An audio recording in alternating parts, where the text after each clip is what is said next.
রহমান শেখ হাসিনাকে দেশে আসার অনুমতি দিছিলেন, সুযোগ দিছিলেন এবং বলছে থাক সবাই রাজনীতি করুক।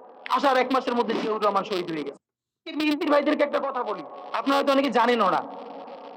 পৃথিবীতে দ্বিতীয় ইতিহাস আছে কিনা মান্না ভাই জানলে বলবেন, আমি ভাইয়ের কাছ থেকে শুনতে চাইবো। জিয়াউর রহমান তখন সামরিক শাসক ছিলেন।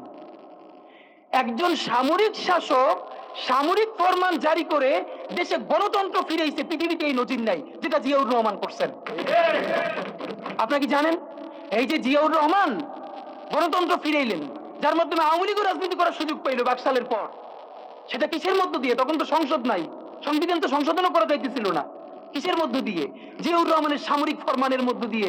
পৃথিবীর একমাত্র একজন সামরিক শাসক যিনি ফিল করলেন না সামরিক পন্থা দিয়ে করা যাবে না, গণতন্ত্রে ফিরতে হবে। এবং দেখেন হাসিনারে এবং আওয়ামী লীগের চরিত্রটাই হলো এরকম, এর যে একটু ভালোবাসে তারই হত্যা করে।